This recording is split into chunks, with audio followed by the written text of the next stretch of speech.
À celui qui vaincra, je donnerai de la manne cachée. Apocalypse 2,17. Daniel résolut dans son cœur de ne pas se souiller. C'est le secret pour mener une vie de victoire. Nous ne devons pas tolérer de souillure dans notre vie.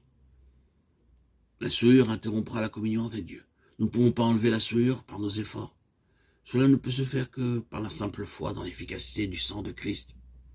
Bien que l'ennemi essaie de nous souiller 1000 fois par jour, nous pouvons être constamment lavés par le sang et gardés de la souillure. Nous devons dire par la foi, je refuse d'être souillé, je veux être lavé. Oh Seigneur, je désire que ton sang me couvre et me purifie. De cette manière, nous serons capables de triompher de toute tentation. Daniel ne pouvait pas prévoir tout ce qui arriverait dans sa vie, mais il savait que Dieu avait pour lui un grand dessein en réserve. Souvenez-vous que vous aussi vous êtes préparés par Dieu pour un grand dessein. Soyez déterminés dans votre cœur à ne pas vous souiller.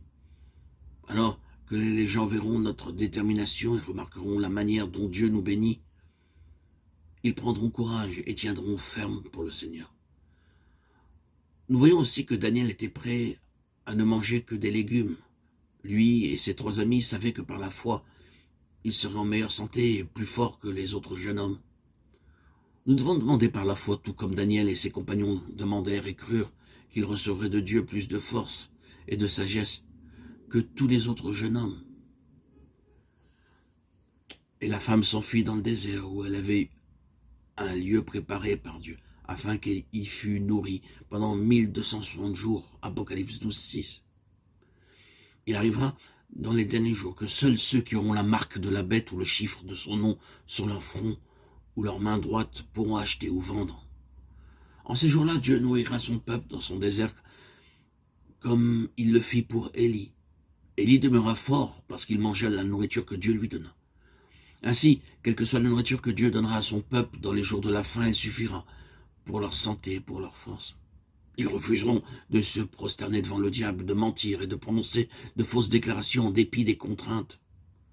Si vous aussi vous désirez être un vainqueur, vous devez refuser de recevoir un avantage provenant du diable. Tous vos avantages doivent venir du ciel. Daniel 1, 13, 14, 15. Ces jeunes hommes demandèrent à l'officier de les mettre à l'épreuve pendant 10 jours. Dans la Bible, le chiffre 10 représente l'épreuve. 10 jours après, les visages de Daniel et de ses amis avaient bien meilleur aspect resplendissant comme de la gloire de Dieu. Si vous réclamez par la foi la bénédiction de Dieu sur tout ce que vous mangez et buvez, vous aurez plus de joie, d'énergie et de force que les autres. Croyez que Dieu peut vous bénir bien davantage au moyen d'une nourriture ordinaire, et votre visage resplendira.